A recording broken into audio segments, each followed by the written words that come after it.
crisis that's probably going to happen sooner than later. And people will need to really figure out for themselves that it's not all about predictions and models. There's the living left to be done. I think there were like bets on Kalshi or one of the pulley market as to words he would say. And at the end of the call, he just literally went, he looked at it, he just read all the words, all the bets like cashed in for a bit of a joke. I think it's one of the largest TAMs in the whole world. So I'm not quite, even the old legacy players will be fine for a long time. I feel like it's an essential part of the portfolio in an increasingly dangerous world. Defense and energy, I suppose, because you've got to have energy independence and you've got to be able to, protect your way of life. For an advertising-free version of this show, check out wallstreetwildlife.com.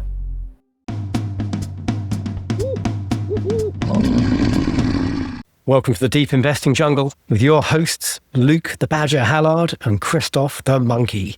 This week, we are making our 2026 predictions.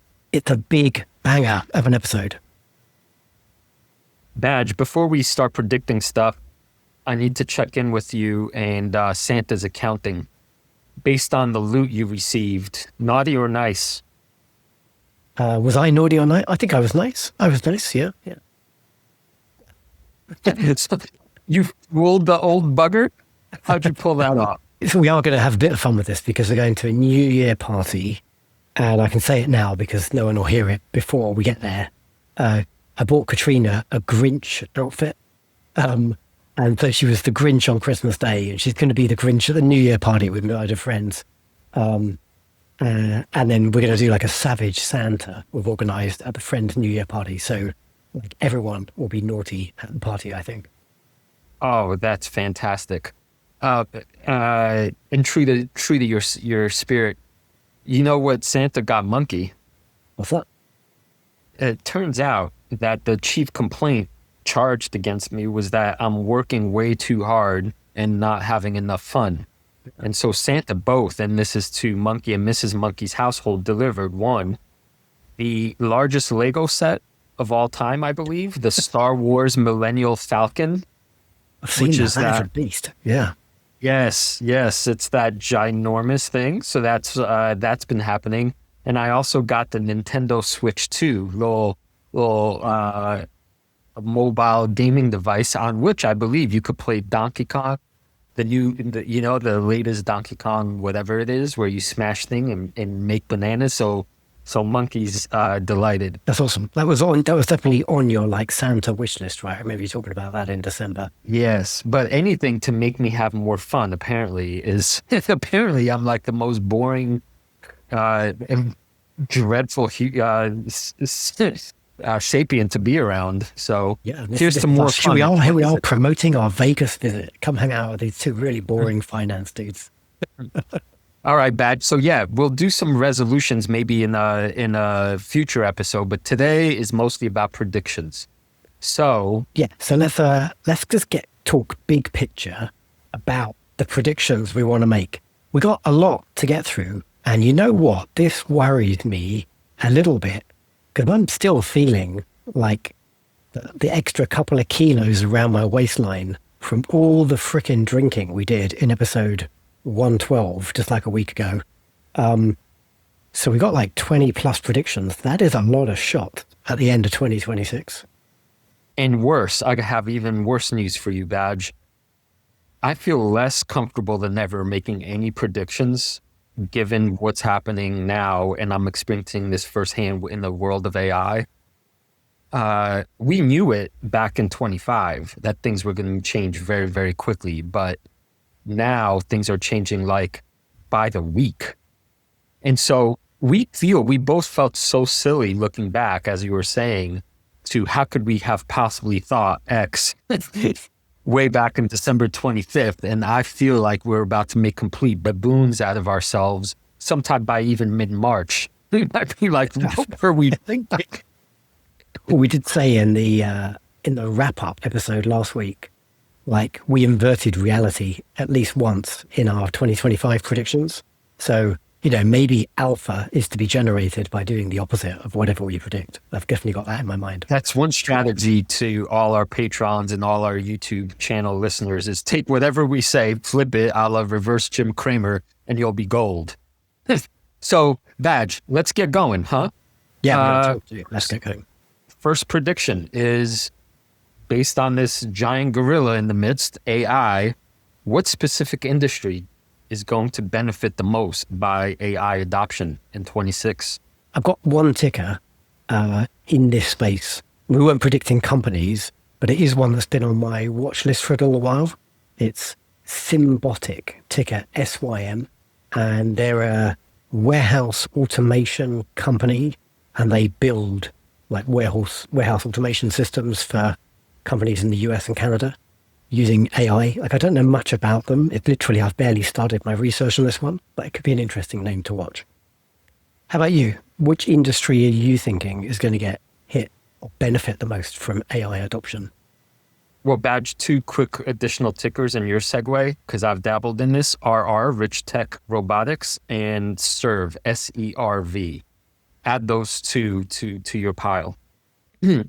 I think you're looking in a good place. Yeah. For me, it's actually a straight shot. After doing my deep diligence about Lemonade, before I added it to Monkey's King of the Jungle portfolio, it became more obvious than ever to me that the one industry that is absolutely built to take advantage of AI, and that's insurance, because that's statistics and probabilities. And there you go. And obviously Lemonade is the company that saw this before anybody else. So that's basically my answer. Insurance companies taking advantage of that. So 2 tickers, Lemonade and Oscar, OSCR, which is healthcare, insurance, same idea. One bracket point is I wanted to say real estate because that's the one I hope gets cracked, obviously with my tiny little baby semi-gambling position in the open door. But I think that's going to take more than a year. I don't think I like open door, but the insurance ideas are interesting. It's kind of contrarian a little bit because the world kind of assumed that AI might kill insurance to some extent. Like, maybe not like forward planning insurance companies like Lemonade. Like, what does it mean to be an insurer when you're like a Tesla and you've got a fleet of cars? Are they just going to self-insure and have like $1 billion in the bank to pay out any claims? Does that take insurance companies out of the loop? Like, who knows? Like, the whole, at least car insurance is going to change dramatically, vehicle insurance. Could be. Let's not. Yeah. I think it's one of the largest TAMs in the whole world. So I'm not quite, even the old legacy players will be fine for a long time. But anyway, for me, it's a straight indicator that I need more Lemonade based on this particular view. AI and insurance. All right. Second prediction.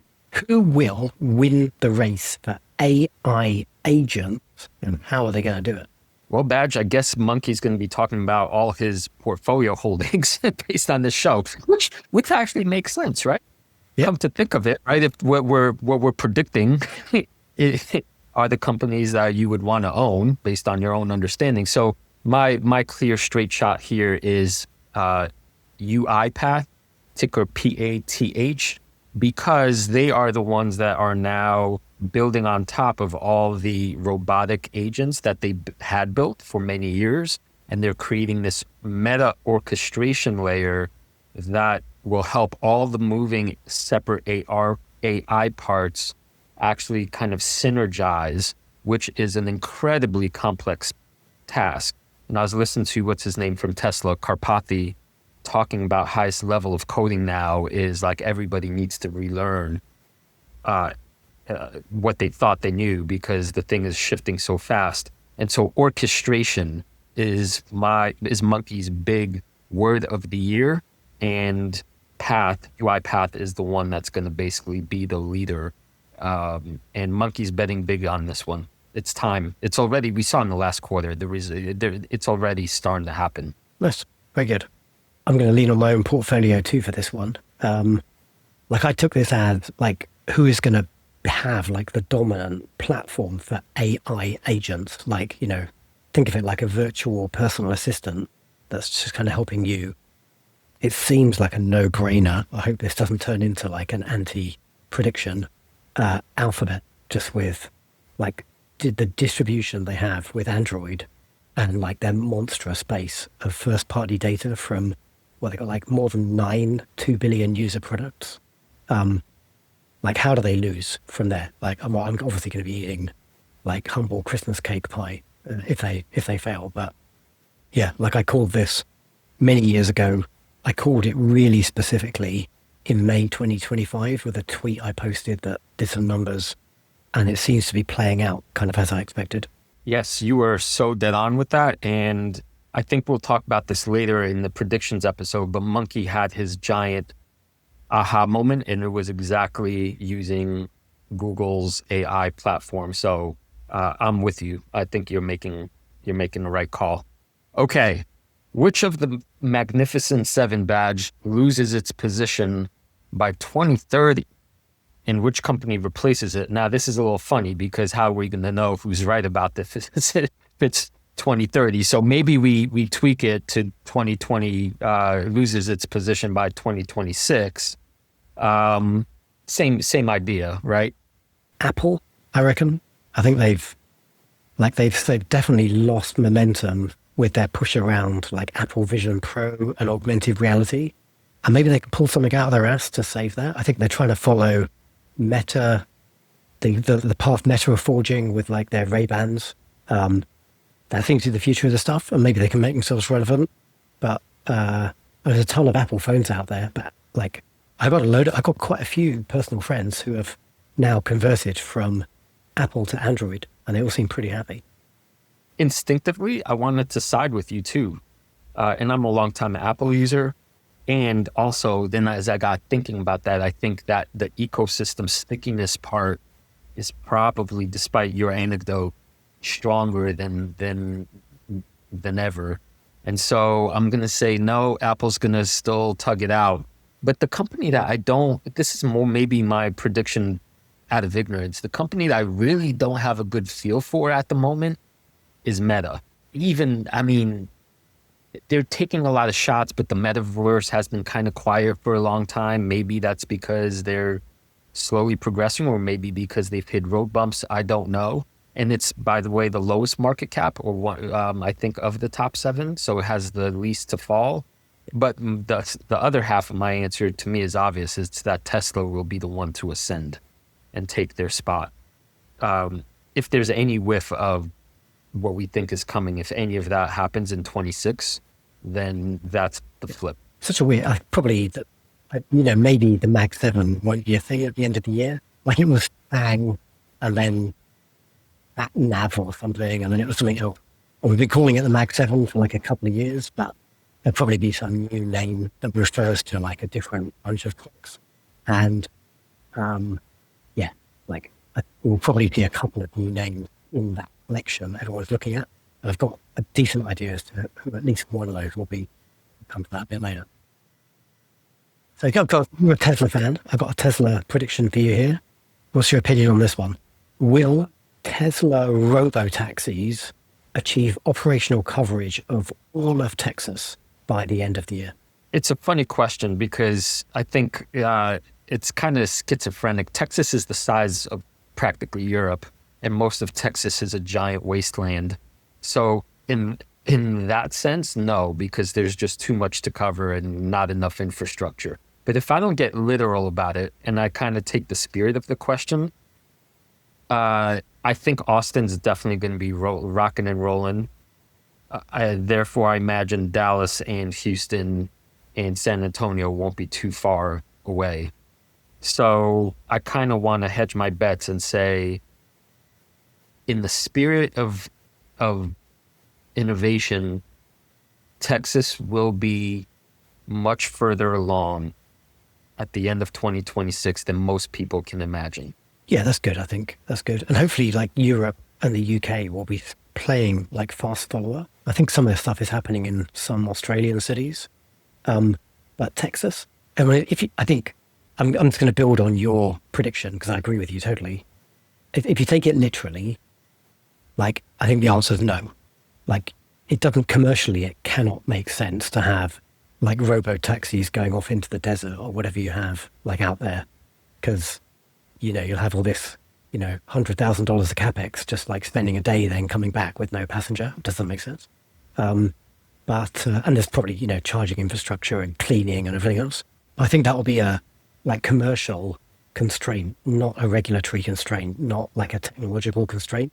There'll be nothing stopping you taking like a robo taxi from Austin to Houston, for example. Yeah, I mean, we're still in 2025, and the thing that I didn't necessarily believe would happen, driverless cars in Austin, has already happened. So the greatest crossroads has been crossed.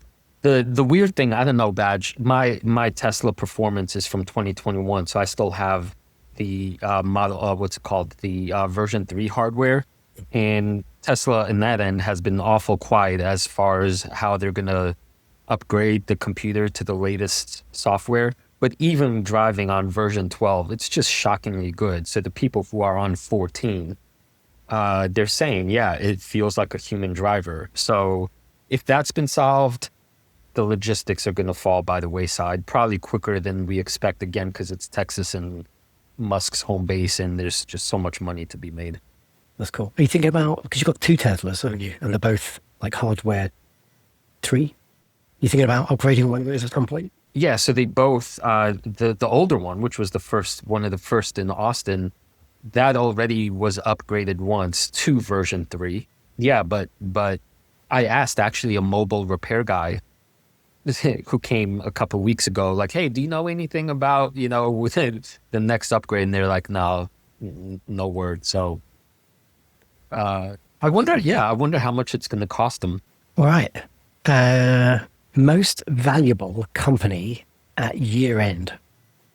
And let's just contextualize it. Like, if you're not on the YouTubes, like just for context, today, which is like the 29th of December, the most valuable company in the world is Nvidia with about $3.4 trillion.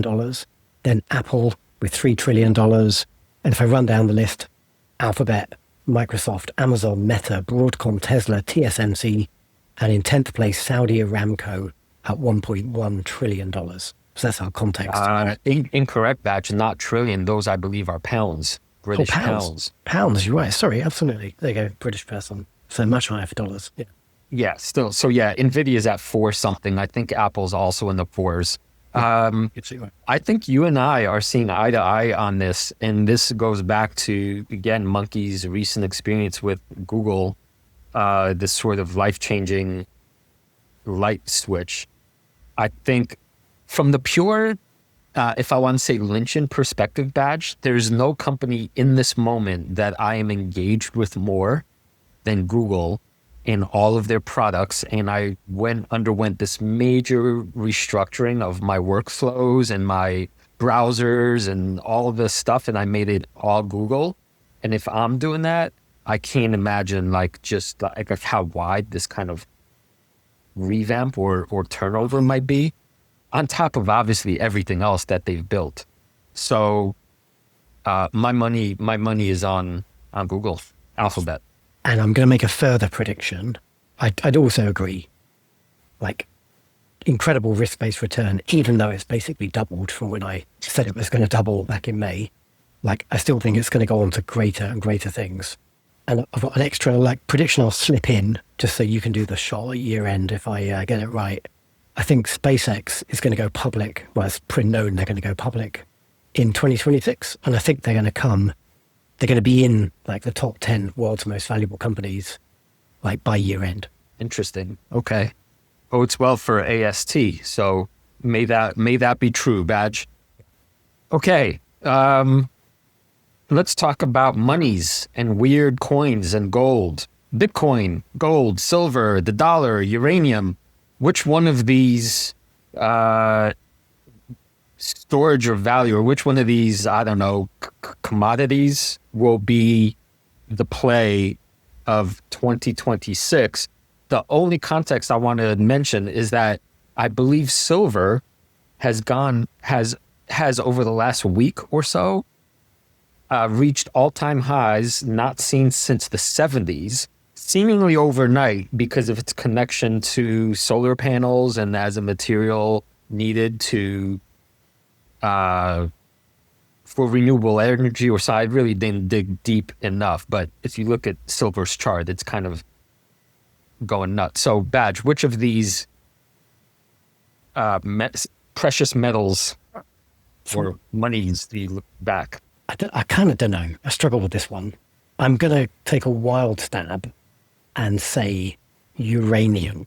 And for context, uranium today is $81.40 per pound. That's like I guess that's like uranium ore, I suppose. And my kind of vague rationale is AI data center growth, increasing need for energy, which, you go on about every week. And you even have a to represent your energy battery headness.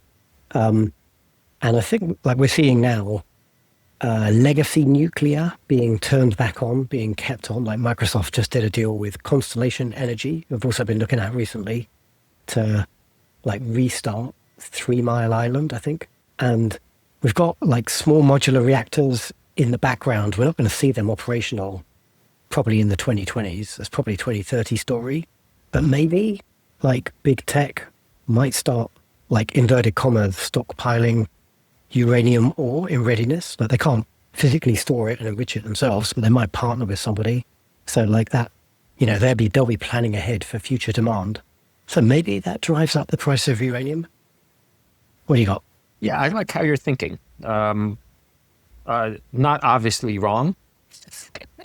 I'm not a commodities guy. I got no idea. Yeah. Yeah. I'm sorry. I'm going back to the well. I'm going with Bitcoin, not least because we're in a 30-ish% correction, which is happened simultaneously as all the legislature stuff is about to be made law. Like all the big boys are now going to start piling in.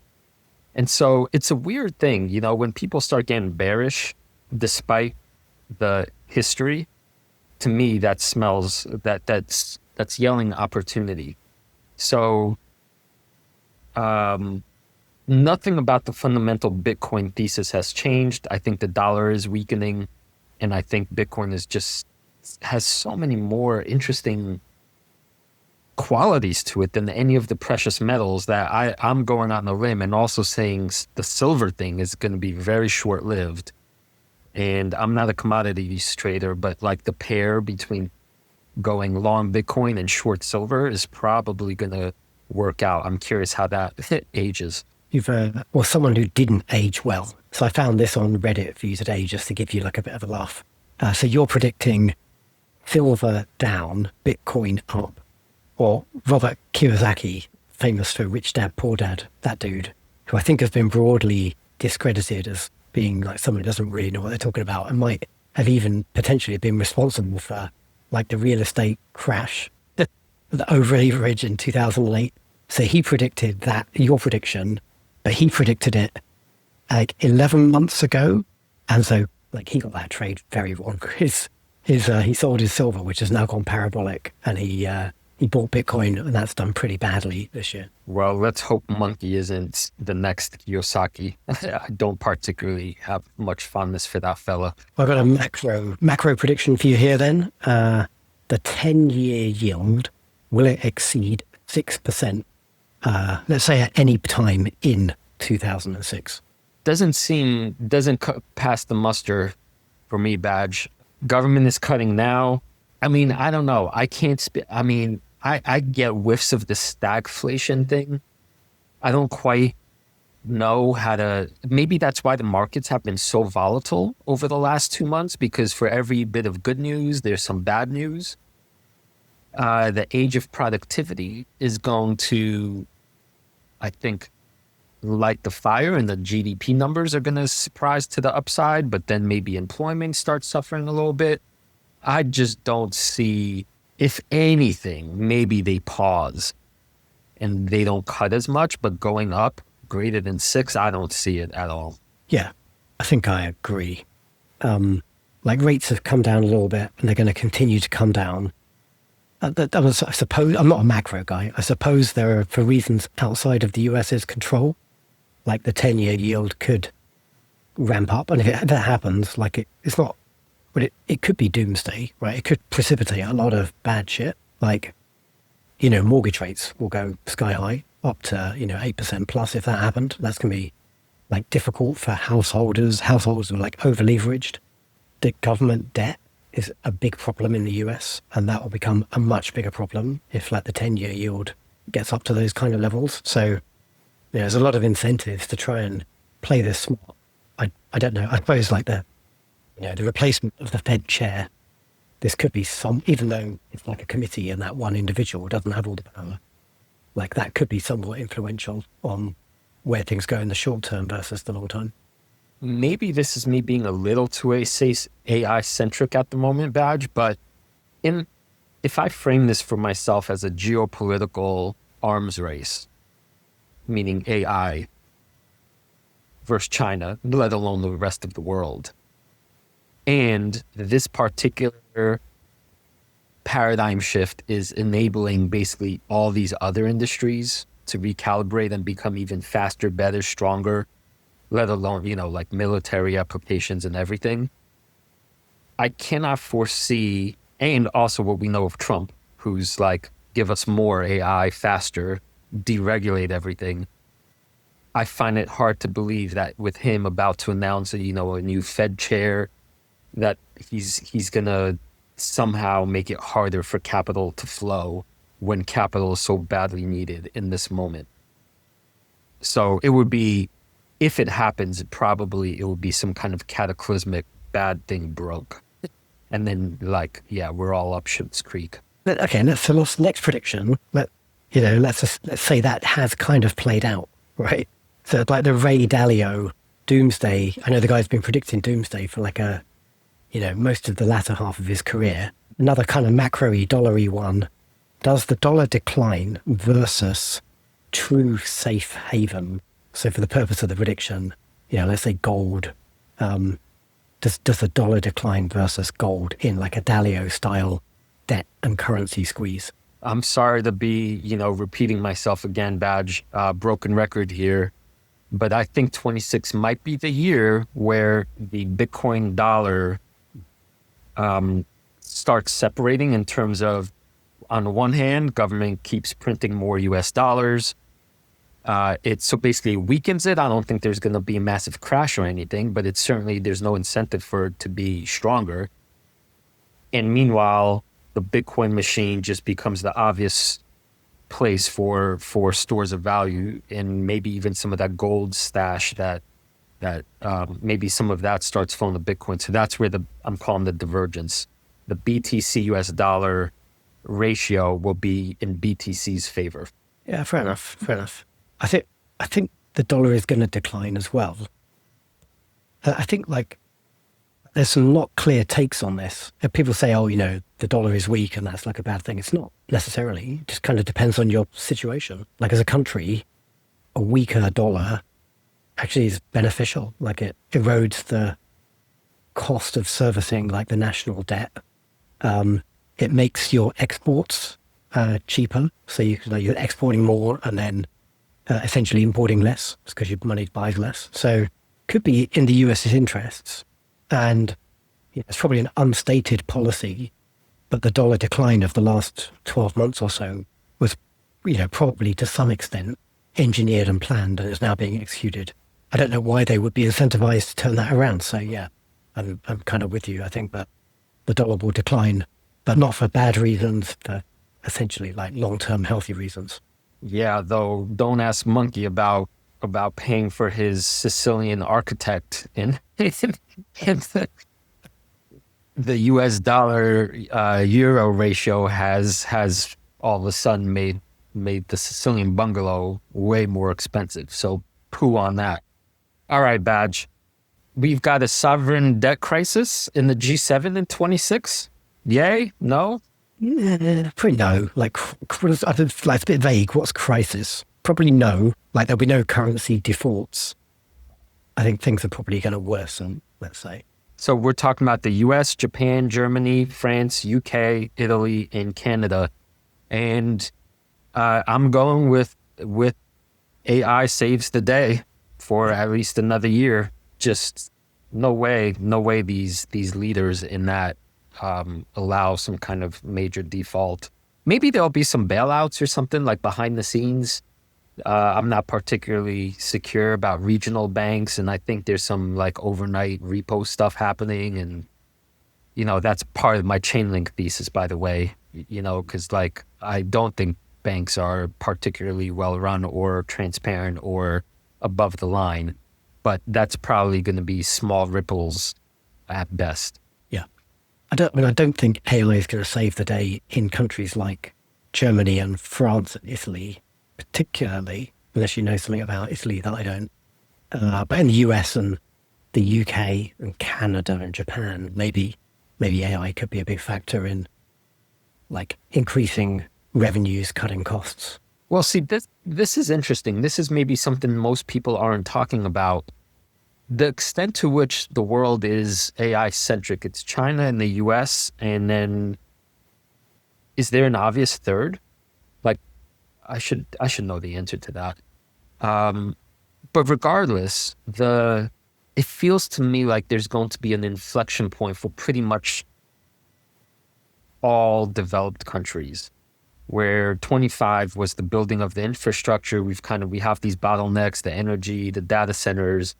But even despite that, all companies, I imagine in the world now, there's no company that's serious that has not already put in massive amounts of work to upgrading to AI agents.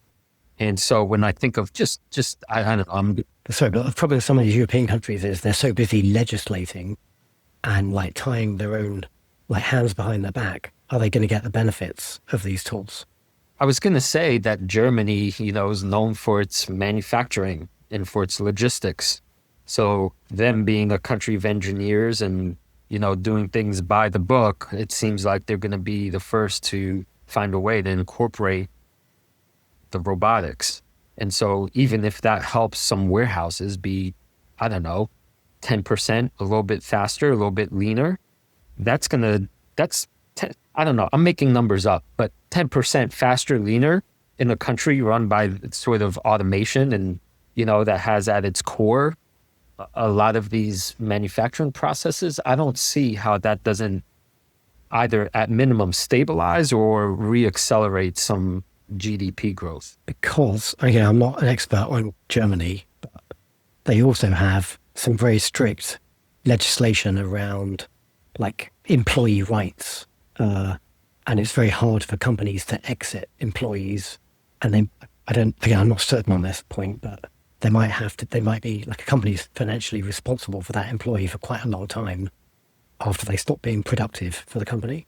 So like, unless these companies can solve like the labor, exiting the labor or, reusing the human labor as well as getting the efficiencies, that's going to be a challenge.